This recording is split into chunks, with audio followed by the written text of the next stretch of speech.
आज हम प्रमेय पिंडिका को और डिटेल में पढ़ेंगे कि इससे क्या महत्वपूर्ण पॉइंट हमें बनते हैं और किस प्रकार से क्वेश्चंस इसमें आते हैं, पूछे जाते हैं।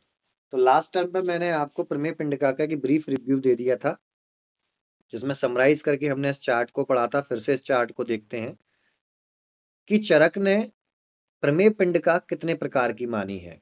सिंपल क्वेश्चन इस प्रकार से पूछा जाता है। चरक ने प्रमेय पिंडिका 7 प्रकार की मानी है, सुश्रुत ने 10 और भागवत ने 10। क्या डिफरेंस है हम अभी चार्ट में देखेंगे। काश्यप ने 8 मानी है, जो चरक की 7 है उनको एज इट इज कॉपी किया है उन्होंने।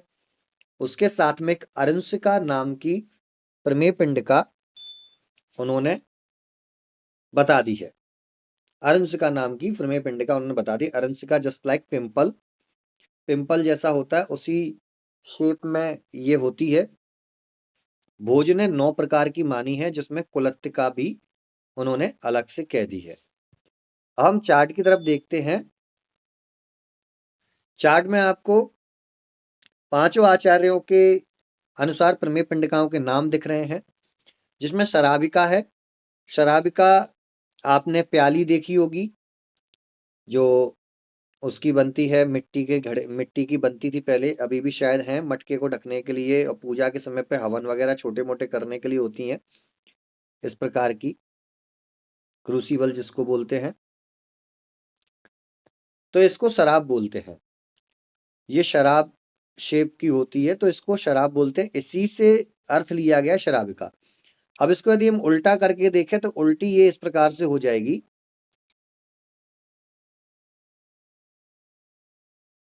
तो ठीक इसी प्रकार से हमारी स्किन के ऊपर कुछ कार्बंकल्स होते हैं, तो उसको हम शराबिका नाम देते हैं। देखिए पांचों आचार्यों ने एज इट इज सेम शराबिका का नाम लिया है, कहीं भी कोई डिफरेंस नहीं है। अगर क्वेश्चन बनता है कि शराबिका किस आचार्य की देन है, तो भैया सभी ने बोला है, हम किसी को उदास नहीं करेंगे, इसलिए ऑल ऑफ दीज ऑप्शन पे टिक करके आना पड़ेगा। अब ये क्वेश्चन इस प्रकार के हो गए पुराने। नए क्वेश्चंस हैं वो बहुत डिफिकल्ट होते हैं। जैसे जैसे हम इस चार्ट को पढ़ते जाएंगे उन डिफिकल्ट क्वेश्चंस को भी हम देखते हुए चलेंगे।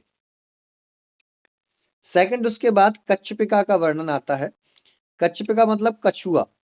कछुए के ऊपर इस प्रकार से हार्ड स्ट्रक्चर होता है, देखो जस्ट लाइक शराबिका ही है, लेकिन इस प्रकार से उठावदार ये होता है। इस प्रकार से कुछ इस प्रकार से उठावदार रफली स्किन टाइप की होती है। तो इस प्रकार की यदि प्रमेय पिंडिका होती है तो उसको हम थोड़ी हार्ड और रफली, तो उसको हम कच्छपिका बोलते हैं, कछुए के पीठ के जैसी। और देखिए इसका आपको भोज के अनुसार कुछ अलग से दिख रहा होगा। भोज ने इसको बोल दिया कूर्मिका। कूर्मिका का भी अर्थ होता है कछुए की पीठ। कूर्म हम बोलते हैं कछुए को भी, तो कछुए की पीठ होती है कूर्मिका। फिर है जालिनी। मकड़ी का जाल होता है स्पाइडर लाइक, स्पाइडर लाइक इस प्रकार का वेव बुना हुआ, तो इस प्रकार की ये फैली होती है। कैसे फैली होती है मैं बताता हूं। कुछ पिंडिका ऐसे हो गई, कुछ पिंडिका ऐसे हो गई, कुछ पिंडिका यहाँ हो गई, कुछ पिंडिकाओं ने ऐसे कर दिया, फिर कुछ पिंडिकाएं इतनी दूरी पर हो गई, फिर ये आपस में एक पिंडिका के थ्रू जुड़ गई। एक तरीके से जाल नुमा स्ट्रक्चर लग रहा है आपको। तो ठीक इसी प्रकार से ये फैली होती है। तो यहाँ सभी ने जालिनी बोला है, आप देख रहे होंगे सभी आचार्यों ने जालिनी बोला है। फिर आता है शर्षपी, यानी सरसों के छोटे बीज के समान रेडनेस धारण किए हुए। इसको भागवत और भोज ने शर्षपिका नाम से बोला है। बाकी सुश्रुत, काश्यप और चरक ने सरसपी नाम से इसका वर्णन किया है। तो कोई हमें इसमें डिफिकल्टी नहीं होनी चाहिए, लगभग एक जैसे ही है। नाम में बस डिफरेंस है, बाकी कुछ नहीं है। लक्षण एक ही जैसे हैं सभी के, क्योंकि सरसों के बीज के से संबंधित ये बात चल रही है। फिर आता है हमारा नेक्स्ट अलजी। अलजी सभी में एज इट इज सेम है।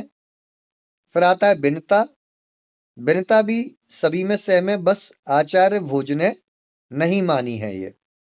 विद्रदी एप्सिस को बोलते हैं, जहां पर पसवी साथ में क्रिएट हो चुकी है उसको बोला जाता है। इसको सुश्रुत ने विद्रदिका नाम से बोल दिया, विद्रदिका, चीज वही है, विद्रदिका नाम से बोल दिया है, बाकी सभी में विद्रदी है। अब यहां से खेल शुरू होता है। चरक के सातों प्रमेय पिंडिका समाप्त हो गई। अब सुश्रुत ने ऐसी कौन सी तीन अलग से मानी है, तो वो है एमपीवी, मशूरिका, पुत्तरणी एवं बिदारिका। वही देखिए भागवत में मशूरिका, पुत्तरणी एवं बिदारिका, लगभग अब इससे हमें पता चल गया कि भैया हमारे सुश्रुत भैया और भागवत जी एक समान मत पे सहमत थे, उन्होंने सहमति दे दी थी अपनी अपनी। फिर भोज जी आए। भोज ने कौन सी प्रमेय पिंडिका का वर्णन नहीं किया है, तो इस पॉइंट को याद कर लें, विनता का वर्णन नहीं किया है। डायरी में नोट कर लें अपनी में कि आचार्य भोज ने विनता प्रमेय पिंडिका का वर्णन नहीं किया है। आचार्य भोज ने विनता प्रमेय पिंडिका का वर्णन नहीं किया है।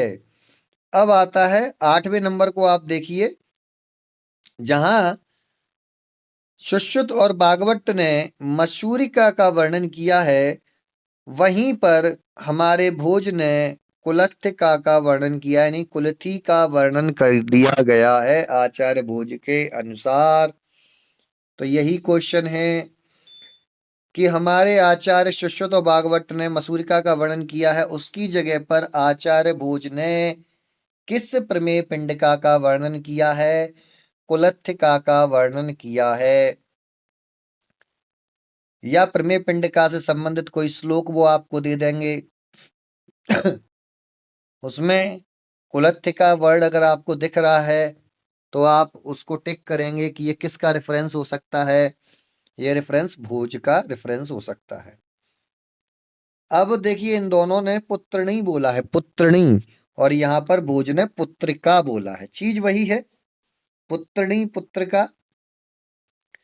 बिदारिका बोला है इन दोनों ने, वहीं पर हमारे भोज ने बिदारी करके बोला है, बिदारी कंद जैसी तुलना उन्होंने ले ली है, बिदारी शब्द से इसको संबोधित करते हुए वर्णन किया है। चीज वही है नाम का, बस हल्का सा डिफरेंस आपको देखने को मिल रहा है।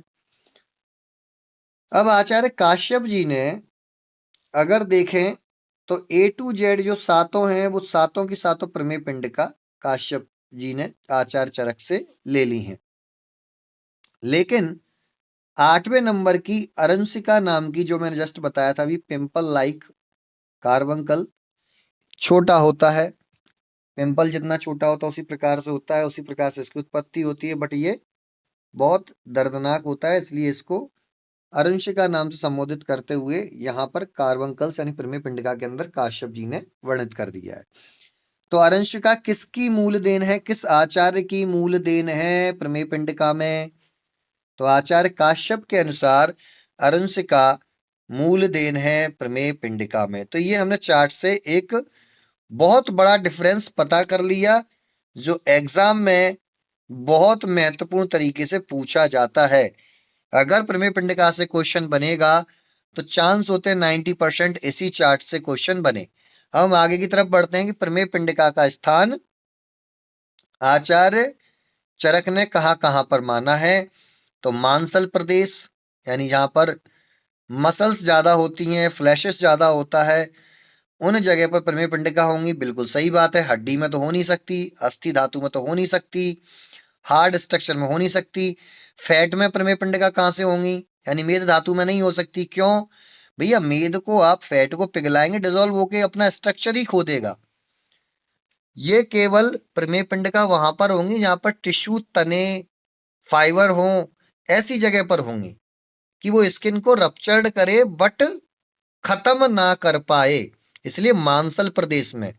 दूसरा मर्म स्थान पे है, इसीलिए इन्हें क्षुद्र रोगों से हटके रखा गया है, या अन्य रोगों से, जो हमने स्किन डिजीजेस पढ़ी हैं उनसे अलग हटके हमारे आचार्यों ने इसका वर्णन कहां पर कर दिया है, प्रमेय वाले चैप्टर में कर दिया है। अदरवाइज वो स्किन डिजीजेस के अंदर कॉमनली ले लेते, क्योंकि ये मर्म स्थानों पर होती है, इसलिए बहुत ज्यादा पीड़ादायक होती है। मर्म स्थान कौन से होते हैं, मैंने आपको पहले भी बताया है, फिर से एक और बार बता दूं। जहां पर संधि, अस्थि और जिसको हम टेंडन या लिगामेंट बोलते हैं, यानी स्नायु और सिराएं, ये सब एक ही जगह पर हों, एक ही जगह पर मिल रही हों, वहां पर अगर अस्थि को भी हम हटा दें तो ये तीन चीजें अगर एक ही जगह पर मिल रही हों तो उस स्थान को हम मर्म पॉइंट बोलते हैं। ये बॉडी में गिने चुने ही होते हैं। संधियां जहां पर जॉइंट्स होते हैं वहां पर ये देखने को मिलती हैं।